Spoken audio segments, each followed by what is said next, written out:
దళితుల శిరోముండనం కేసులో దోషిగా తేలిన తోట త్రిమూర్తులు. అసలు వెంకటాయపాలెంలో జరిగిన ఈ కేసులో ఏం జరిగింది? 28 ఏళ్ల కిందట దళిత యువకులకు శిరోముండనం చేయించిన కేసులో ఆయన్ను దోషిగా తేలుస్తూ విశాఖలోని ఎస్సీ ఎస్టీ అత్యాచార నిరోధక ప్రత్యేక కోర్టు మంగళవారం 2024 ఏప్రిల్ 16న తీర్పు ఇచ్చింది. అనంతరం తోట త్రిమూర్తులకు బెయిల్ వచ్చింది. అసలు 1996 డిసెంబర్ 29న ఏం జరిగింది? ఈ కేసులో విచారణ ఇన్నేళ్లుగా ఎందుకు సాగింది అన్నది చూద్దాం. తోట త్రిమూర్తులు రామచంద్రాపురం అసెంబ్లీ నియోజకవర్గం నుంచి 1994లో తొలిసారి గెలిచారు.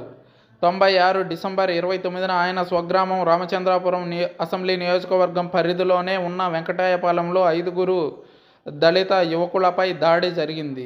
తోట త్రిమూర్తులు కుటుంబానికి చెందిన వారు ఈ దాడిలో పాల్గొన్నారంటూ అప్పట్లో కేసు నమోదైంది. 5 దళిత యువకులను హింసించి వారిలో 2కి శిరోముండనం కూడా చేయడంతో ఈ వ్యవహారం అప్పట్లో పెను దుమారం రేపింది. ఎమ్మెల్యేగా ఉన్న తోట త్రిమూర్తులు ప్రోద్బలంతోనే వారికి శిరోముండనం చేశారంటూ ఆరోపణలు వచ్చాయి. దాంతో చివరకు తోట త్రిమూర్తులతో పాటు మొత్తం 9 మందిపై ఎస్సీ ఎస్టీ అత్యాచార నిరోధక చట్టంతో పాటు ఐపీసీలోని వివిధ సెక్షన్ల కింద కేసు నమోదైంది.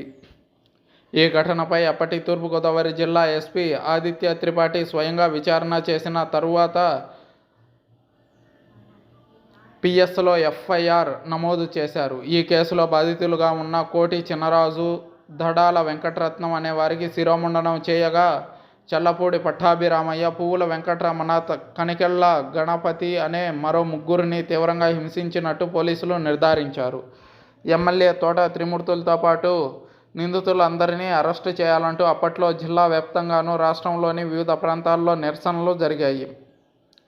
దీంతో చివరకు త్రిమూర్తులను కూడా అరెస్టు చేసి 87 రోజుల పాటు రాజమండ్రి సెంట్రల్ జైల్లో నిర్బంధించారు. ఆ తర్వాత ఆయన బెయిల్పై విడుదలయ్యారు. ఈ కేసులో బాధితులుగా ఉన్న యువకులు 1994 ఎన్నికల్లో బహుజన్ సమాజ్ పార్టీ అభ్యర్థి తరఫున ప్రచారం చేశారు. తన సొంత గ్రామంలోని వ్యక్తులు తనకు వ్యతిరేకంగా ఎన్నికల ప్రచారం సాగించడం తోట త్రిమూర్తులకు సహించలేదనే ఆరోపణ వినిపించింది.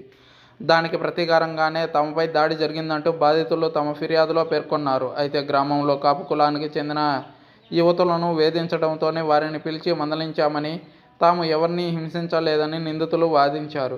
ఈ కేసులో మొత్తం 24 మంది సాక్షులను విచారించారు.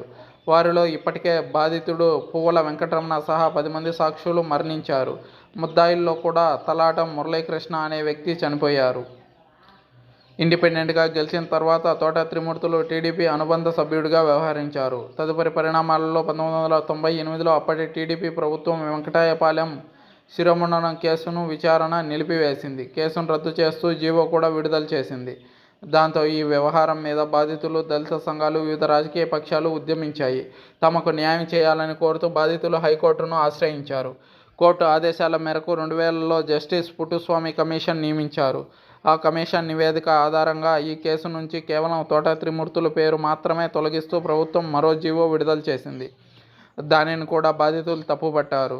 తోట త్రిమూర్తుల పాత్ర ఉందంటూ మరోసారి హైకోర్టులో పిటిషన్ వేశారు. దాంతో 2008లో మరోసారి ఈ కేసు రీఓపెన్ అయింది. ఆ క్రమంలోనే బాధితులు క్రిస్టియన్ మతంలోకి మారినందున వారికి ఎస్సీ హోదా వర్తించదంటూ అభ్యంతరాలు వ్యక్తమయ్యాయి. వారికి ఎస్సీ సర్టిఫికెట్లు కూడా ఇచ్చేందుకు కొంతకాలం పాటు ఎంఆర్ఓ కార్యాలయం నిరాకరించింది. ఈ క్రమంలో శిరోముండనం కేసు కొత్త మలుపు తిరిగింది. బాధితులకు ఎస్సీ సర్టిఫికెట్ల కోసం పెద్ద స్థాయిలో ప్రయత్నం చేయాల్సి ఉంది. న్యాయ పోరాటం తర్వాత వారికి సర్టిఫికెట్లు లభించాయి. అయితే 2024 ఏప్రిల్ 16న తీర్పు వెలువడడానికి ముందు వందల దఫాలు కేసు వాయిదా పడింది. ఆ క్రమంలోనే ప్రధాన సాక్షితో పాటు బాధితుడు కూడా ఒకరు మరణించి తర్వాత తుది తీర్పు ఎలా ఉంటుందో అనే ఉత్కంఠ రేగింది. చివరకు తోట త్రిమూర్తులతో పాటు 8 మంది ముద్దాయిలను దోషులుగా కోర్టు నిర్ధారించింది. వారికి 1.5 చొప్పున జైలు శిక్ష విధించింది. మరో 2 లక్షల జరిమానా కూడా విధించింది కోర్టు.